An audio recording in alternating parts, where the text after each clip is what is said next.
Allez, on continue à parler des perspectives pour 2020. Dossier chaud qui, selon nous, et pas seulement selon nous, est à scruter, est à regarder pour l'année prochaine. La dette des entreprises américaines. C'est le titre d'un décryptage qui a été publié il y a quelques jours par une société de gestion. Bonjour Laurent. Bonjour David. Alors on en a parlé il n'y a pas très longtemps, on a déjà parlé, il nous refuse ces sujets, on a parlé du CLO. Le CLO c'est les... C'est quoi déjà? C'est Collateral Loan Obligation. Voilà, les prêts, encore une fois, titrisés avec effet de levier. Oui. Et il nous fait une fixette, là, une fixation sur la dette des entreprises américaines. C'est bon là. Hein. Alors effectivement, on va reparler de ce sujet, mais parce que je ne suis pas le seul à faire une fixette. Effectivement, comme vous l'avez dit, c'est un décryptage très clair de Bastien Drus, stratégiste senior chez CPR Asset Management, qui, sans être alarmiste, indique, bah oui, c'est le titre de ce décryptage, que ça va être l'un des dossiers chauds de 2020, comme vous le disiez dans votre lancement, que je n'ai pas coupé pour une fois. Ah oui, applaudissements, roulement de tambour, merci, hein, on apprécie. Hein. Bon, on va revenir là sur tout ça, mais il y a vraiment, pour le coup, une forte augmentation de la dette des entreprises américaines. Alors, je veux dire, par A plus B, les chiffres sont clairs. Ouais, alors oui, clairement, il y a un graphique qui devrait apparaître derrière moi. Depuis 2009, avec cette ventilation de la dette de la meilleure à la moins bonne, et on voit effectivement, voilà, il vient d'apparaître qu'on a cette quand même magnifique courbe qui a augmenté depuis 2009. Alors, il y a plein de couleurs. Alors, il y a plein de couleurs. C'est la notation. Exactement. Donc, on va rappeler, hein, pour faire simple, que on a en matière de dette d'entreprise l'investment grade qui va de mémoire de AAA à BB-, et après on rentre dans la catégorie plus spéculative qui part de BB- si on suit Standard & Poor's jusqu'à CCC ou D même je crois, et là où on est dans le haut rendement. Et on voit bien, on voit bien la couleur orange. C'est la couleur orange.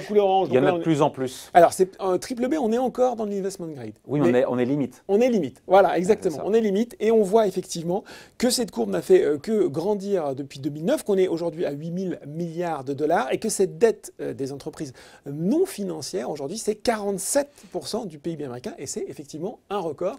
Donc, ça vaut le coup de faire une petite fixette. Bon. Ouais. Et qu'est-ce qui est différent dans ce cycle, encore une fois, du crédit aux entreprises par rapport aux... Il y a des cycles et d'autres cycles où il y a des pics, sûrement, j'imagine, sur les dettes des boîtes américaines. Ce qui est différent, c'est ce qu'on explique à longueur d'écorama, si je puis dire, c'est qu'avant, effectivement... On se répète. Hein. Mais non, mais on explique, on est pédagogue. Ce qui se passe, c'est généralement quand vous êtes en fin de cycle, vous allez avoir un durcissement monétaire qui va accompagner l'inflation, souvent la hausse des salaires. Donc tout ça va de pair. Les entreprises ont plus de mal à se refinancer. Ouais. Elles ont aussi moins de bénéfices, donc elles investissent moins. Donc, fin du cycle économique. Ouais. Mais ça, c'était avant. Maintenant, qu'est-ce qu'on a? Effectivement, on a des taux qui restent très bas. Donc, on a des salaires qui augmentent peu ou en tout cas moins qu'avant. Et donc, on peut continuer comme ça à s'endetter. Ouais. Et on voit, deuxième graphique qui va apparaître. Je suis venu avec mes petits... voilà. On va surveiller... Oh, alors celui-là, mon Dieu, alors faut être bien accroché. Non, sortez les Doliprane. Non, mais juste pour vous expliquer, donc on va regarder ce qu'on appelle l'interest coverage ratio. C'est pas en français. C'est le ratio entre le... entre le service et entre le profit et le service de la dette, et on se rend compte qu'en fait... Combien d'années de profit il faut pour rembourser les intérêts sur la dette? Et on se rend compte que même si l'endettement a augmenté de façon considérable, cet interest ratio baisse doucement. Donc ça va pas trop vite. C'est la courbe bleue. C'est la courbe bleue, exactement. On est passé de 5 fois le service de la dette en 2014 et c'est désormais un peu plus de 3 fois. On se dit que c'est rassurant, c'est on se dit qu'effectivement, c'est rassurant, mais le diable est dans les détails. Quand on lit le décryptage de CPRM, ils expliquent qu'en fait, il y a des entreprises qui portent cette dette à risque, où cet interest coverage ratio est inférieur à 1. Ce sont surtout les PME américaines, les petites entreprises, donc à regarder. Et puis, il y a un autre phénomène dont nous parle Bastien Drus, ce sont les entreprises zombies. Zombies. Alors, si Halloween, c'était avant. Ouais. Bon, dans cette raison, entreprises zombies, c'est important parce que pour le coup, tiens, c'est Patrick Artus qui nous en parlait aussi. Ouais. Ce sont des entreprises qui survivent. C'est ça, exactement. Par la dette. Par la dette, qui vivent à crédit. Ce sont des entreprises, si je vous donne la définition, qui sont incapables de couvrir le service de leur dette grâce à leurs profits de façon prolongée plusieurs années, 3 ans à peu près. Voilà. Eh bien, selon Bastien Drus, on a du mal à avoir les statistiques précises. C'est pas forcément très bien renseigné, mais selon la BRI qui a fait une étude, la Banque des règlements internationaux, qui a fait une étude récemment sur le sujet. Banque centrale des banques centrales. Exactement. Elle serait 6 à 12% dans les pays développés. Il faudrait voir combien c'est aux États-Unis, mais c'est un chiffre qui est plutôt tendance à la hausse puisque voilà, elles peuvent continuer. Elles auraient été mises dans une situation périlleuse dans un cycle normal où les coûts de refinancement auraient augmenté. Et là, elles continuent. Éteintes, elles auraient fait faillite il y aurait une espèce de darwinisme monétaire exactement. qu'on n'a pas aujourd'hui. Exactement. Et là, elle continue à vivoter.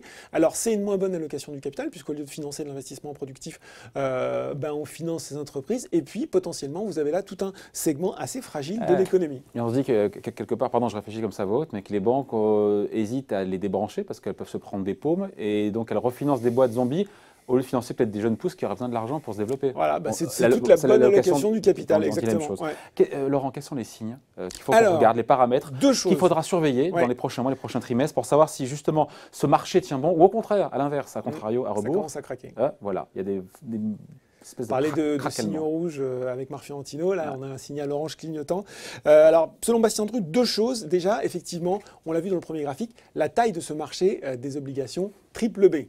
Parce qu'effectivement... Qui sont en tangente. C'est l'antichambre entre les bonnes obligations et celles qui sont moins bonnes dans le sens mal noté, plus fragile financièrement. Voilà. Pour refaire une explication rapide, la dette à haut rendement, ce qu'on appelle le high yield, ce qu'on va souvent passer dans les termes un peu jargonneux, c'est de la dette effectivement où vous avez un rendement supérieur, mais un risque de défaut supérieur. Parce que la boîte est plus endettée, parce qu'elle génère moins de cash et qu'on prête pour plus cher parce qu'on prend plus de risques. Exactement. Ah mon monsieur. Donc vous avez un marché triple B qui est aujourd'hui assez liquide. Si on a un ralentissement plus marqué de l'économie américaine qu'on ne le pense, on pourrait avoir des dégradations en série de ces obligations à triple B qui se retrouverait d'un seul coup à faire augmenter la taille du marché high yield à haut rendement, un marché qui est finalement moins liquide et qui par ricochet mettrait aussi la pression sur ceux qui sont encore plus mal notés. Évidemment. On pense notamment aux entreprises qui font du triple C, avec en plus le fait que ces obligations sont maintenant détenues de plus en plus par des fonds d'investissement qui pourraient être eux-mêmes victimes de ventes forcées s'il y a un problème sur le marché ou un peu de stress. Et que tous les clients veulent dire je veux récupérer mon argent, donc il faut vendre. Exactement. Et donc stress sur le marché, problème de liquidité. On voit bien